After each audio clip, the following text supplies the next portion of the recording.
Someone! Someone help me! Suddenly, I heard a scream. Looking in the direction of the voice, there was a woman being harassed by a man. In fact, this woman and I had an unexpected connection. My name is Mike. I'm just a regular company employee, the kind you'd find anywhere. I had a wife. Her name was Catherine. We were classmates in high school. During our freshman year, our seats in class were close, so we quickly became friendly. Once we found out we both were raised in single-mother households, we became even closer. Because we grew up in a similar environment, we had many things we could relate to. From there, we hit it off completely. And before I knew it, I had fallen in love with Catherine. One day after school, in an empty classroom, I confessed my feelings to Catherine. Although I was anxious that she might only see me as a friend, when I gathered the courage to tell her that I liked her, Catherine said, "I like you too." And so we began to go out. Despite our childhood struggles, we had few good memories, so while our hearts were in sync, we agreed not to pry into each other's past. Catherine was very kind.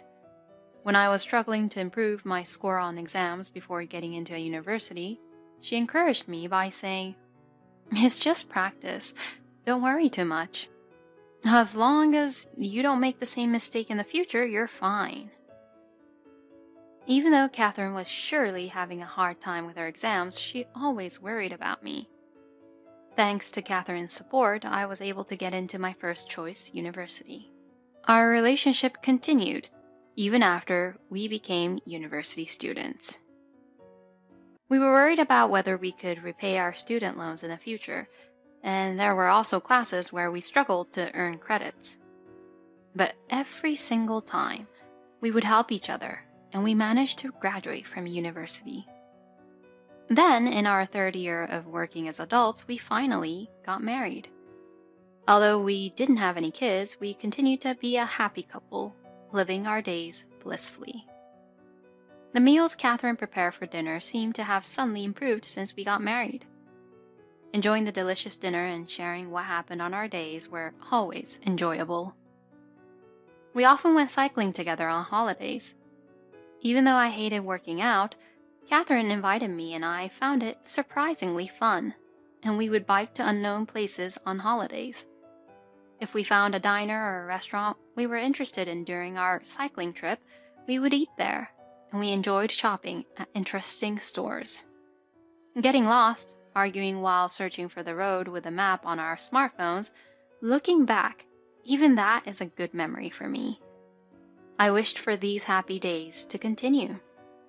Sometimes we would talk about our future, imagining living happily together even when we are old, like we want to live harmoniously even when we become grandparents. Yet why would God play such a cruel trick? The tragedy struck so suddenly. It was on our wedding anniversary 5 years ago. Catherine said she would be a little late that day because she was going to buy a celebration cake. While I was waiting for Catherine after coming home earlier, I received a phone call. I thought it was suspicious because it was from an unknown number. But when I answered, I was told this: "Catherine was in a traffic accident and was taken to the hospital, but she passed away." I couldn't believe what had happened. She was fine just this morning. I thought many times to myself, if only this were a dream. But reality was cruel, and Catherine's death was something that had actually happened. Rushing to the hospital, I heard the detailed information of the accident. While crossing the pedestrian lane, Catherine was hit by a car that ignored the traffic signal. And then I saw Catherine's body. She looked as if she were sleeping, with a very beautiful face. "Hey, Catherine. No, I don't want this to be real. Please, wake up." I thought she might wake up if I called her, but Catherine didn't move at all. When I gently touched her face, there was no warmth left. At that moment, it actually hit me that Catherine was no longer alive. "Why, Catherine, it's all a lie, right?" The reality that Catherine was no longer in this world rushed over me all at once, and I crumbled to my knees. From that moment, I broke down in tears. My beloved wife passed away. I just couldn't accept the reality. I thought time would solve it, but I didn't feel any better for a while after the funeral. Since Catherine was gone, I've only been eating fast foods or frozen meals. I just couldn't find the motivation to do anything. Eating alone was really depressing. The bicycle we used to ride on holidays, I had to put it away in the storage, as looking at it only reminded me of the happier times with Catherine. Having lost the will to live, I spent my days in a daze, all through the weekdays and even during the days off. I did go to work, but I just couldn't put my heart into it. I was just going through the motions, just doing the bare minimum for work and going home. My colleagues who noticed the difference in me were very concerned and asked me, "Are you okay?" They would invite me to drinking parties to cheer me up. But I just couldn't get in the mood and kept turning them down. Of course, I thought to myself that I couldn't continue on like this. I tried taking up new hobbies to change my mood, but I couldn't keep up with any of them. Even when I went out somewhere without Catherine, nothing seemed interesting. In the end, I spent many days feeling depressed. Then, a turning point came for me. A mid-career hire named Jessica joined my workplace. The moment I saw her face, I couldn't believe my eyes. Incredibly, she was the spitting image of my late Catherine. It was as if Catherine had come back to life. By some twist of fate, Jessica's seat was right next to mine. "I look forward to working with you." With that, Jessica greeted me gently. Same here. I look forward to working with you too." I could only respond to her in an awkward way. On top of that, I was appointed to be Jessica's trainer. While the occasions for me to interact with Jessica inevitably increased, the image of Catherine kept intruding, resulting in awkward exchanges. Finally, Jessica asked me, "Did I do something to offend you, Mike?" "Oh, I'm sorry. It's nothing really." I considered telling Jessica about Catherine in a spur of the moment. However, it would be too much for Jessica, whom I had just met, that she looked like my deceased wife. So I made up stories and engaged in harmless conversations to pass the time. But in my mind, I couldn't help but see Catherine's face. There were aspects of Jessica, apart from her face, that reminded me of Catherine. For example, the way she blinked twice when she was surprised. Also the way she tilted her head to the right when she was thinking. Like that, there were similarities in these small gestures.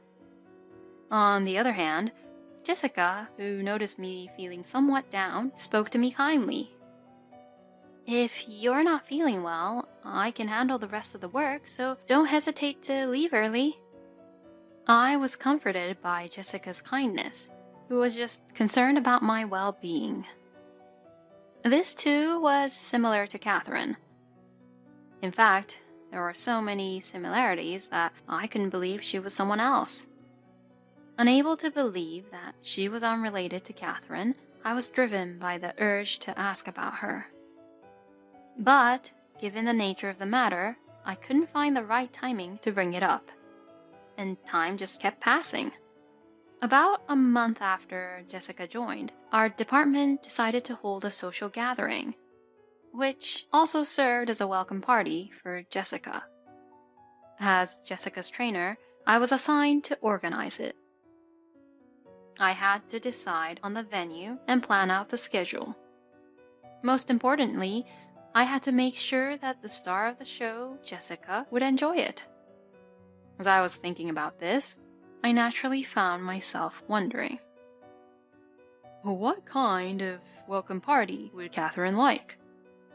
Every time I remembered about Catherine, I felt down, but this time, it felt like I was planning a fun trip. However, this welcome party is for Jessica. I couldn't keep thinking about Catherine. Here I am, thinking about Catherine during Jessica's welcome party. I forcibly pushed Catherine out of my mind and proceeded with the planning of the party. When I casually asked Jessica about her favorite food, I found out she liked pizza. So, I decided to look for a restaurant that served delicious pizza. I booked a large room for the party and decided to hold a bingo tournament. I thought it would be nice if the bingo tournament could bring Jessica and everyone else at work closer together. And on the day after work, we all moved to the restaurant. Once it started, the party was a huge success. Since we had a lot of people who loved parties, our colleagues were close, and everyone was showing a happy smile. The star of the show, Jessica, was also having a chat with everyone while enjoying her pizza. As the party went on, I took control of the bingo game I had prepared. The bingo game was more exciting than expected, and Jessica won the first prize. Her smile of joy was quite memorable. Even after the bingo game, Jessica continued to engage in conversation with many people, truly playing the part of the guest of honor. Although the preparation was difficult, it was worth it seeing Jessica having fun. As the alcohol flowed, I too was in high spirits and was able to have a good time for the first time in a while. Time flew by, and as the restaurant's closing time approached, the party ended on a very positive note. Then I paid with the money collected from everyone and left the restaurant. By that time, my other colleagues had already started to go home. Since my bus was coming, I hurried to the station. Suddenly, I heard a woman scream, "Someone! Please help!" Looking in the direction of the voice, I saw Jessica being held by a man I didn't recognize. "Please, stop!" She was desperately trying to shake the man's hand off, but he wouldn't let go. I immediately ran to Jessica. "Hey, let go of her!" The man gave me a glaring look when I said that. "Who the hell are you? Don't interfere. I spotted this lady first." The man, who had a bright red face, began to say that. He wasn't speaking properly, so he must have been drunk. "Please, let her go. Can't you see she's not comfortable?" As I said that and grabbed the man's arm to separate him from Jessica, the man suddenly started yelling. "Shut up! Mind your own business!" The angry man suddenly swung at me.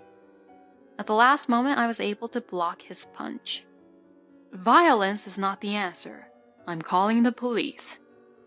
As I said this confidently and pulled out my phone, the man seemed to realize the gravity of the situation and ran off. "Jessica, are you okay?"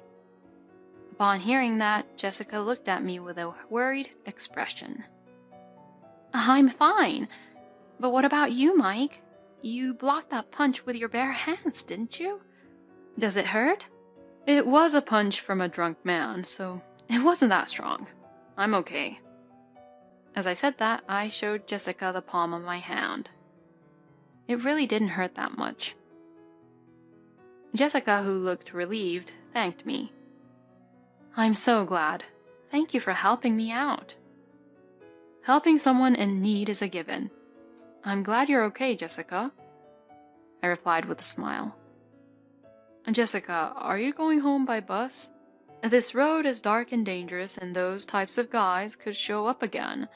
If it's okay with you, can I accompany you? I was just about to head to the station myself. Thank you. That would be helpful, Jessica said with a smile. Her smiling face really does resemble Catherine's. For a while, we chatted about trivial things as we walked, but I finally decided to ask her about Catherine. I'd always wanted to ask, but it wasn't something I could bring up at work. And until now, we hadn't had a chance to be alone together. That's why I thought this was my only chance. Jessica, there's something I want to ask you. As I said that, I took out my phone and showed Jessica a photo of Catherine. This woman looks just like you, so I was wondering, do you know her? Then Jessica opened her mouth wide in surprise, and the next moment she began to tear up. Jessica, what's wrong? I asked her in a panic. Did I do something wrong? I decided to listen to her story, so we moved to a nearby park bench. Once Jessica had calmed down, I asked my question again. The woman in the photo I showed you earlier is my wife. By any chance, do you know her? In response, Jessica nodded. Yes, the woman in the photo is my long-lost sister. Upon hearing that, this time I was the one who was surprised. Who would have thought of such a coincidence? Really? Yes, there's no mistake. We are sisters with the same mother but different fathers. We were separated at a young age when each of us was taken by our fathers. Since then, we lost contact. I see. I had no idea that had happened. I had never heard that Catherine had a sister. As I was about to say that, a certain memory came back to me. At some point, while having dinner at home, Catherine told me about a sister she couldn't contact. I asked, "Don't you want to meet your sister?" To which Catherine replied, "I do have a desire to meet her, but if she is living happily, that's what makes me happiest." Simply wishing for the other's happiness. It's what something Catherine would say. When I mentioned that, Jessica smiled sweetly. She was a kind person, wasn't she? Married to someone reliable like you? I'm sure she was living happily. Although I felt a bit awkward, I gathered up the courage and answered like this. My wife passed away in a car accident. That's why I'm still not quite myself at work. When I said that, the tears welled up in Jessica's eyes again. Is that so? I wish I could have seen her once more while she was alive. Looking at Jessica, who murmured that, I also felt a lump in my throat. But I'm sure Catherine is happy in heaven. Because Jessica, you and I met. I have vague memories because it was when we were little, but I remember my sister was always smiling. I'm sure she's smiling even now. Oh, I know. Jessica seemed to have thought of something. Could I visit her grave and pray for her the next time? She is Catherine's sister, so there's no reason to refuse. Of course. I'm sure Catherine will be pleased. Saying that, I stood up from the bench, and we headed to the grave close to my place. After offering the candle, I shared memories of Catherine and I to Jessica. The reason is, Jessica wanted to know more about Catherine when she was alive. Once I started to talk about the memories, I was flooded with things I wanted to talk about. From our first meeting, and that biking was her hobby, and how good she was at cooking, and how she was always kind. Before we knew it, it was morning, but Jessica listened to my stories sincerely. Thank you for today. I'm sure my sister was happy to have married you, Mike. I can tell that you truly loved her. After saying that, she left with a happy smile on her face. Once Jessica was gone, I couldn't help but burst into tears. From then on, Jessica began to visit my house regularly. Not only did she bring candles, but she also brought flowers as offerings. Having someone to talk to at home, I gradually regained my strength. Before, I would just zone out at home, but thanks to Jessica, I started smiling more. Whenever you come over, I find myself smiling without even realizing it. I'm also happy to see you getting better, Mike.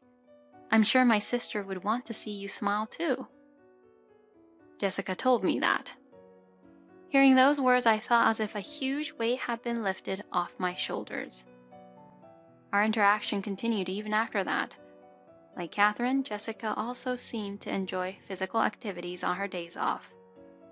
When I heard that, I pulled out my dusty bicycle from the warehouse and decided to go cycling with Jessica.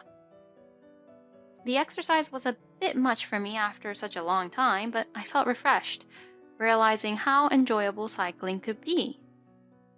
Above all, it was a lot of fun to visit various places with Jessica. Before I knew it, I found myself falling in love with Jessica. When I gathered the courage to confess my feelings, she accepted.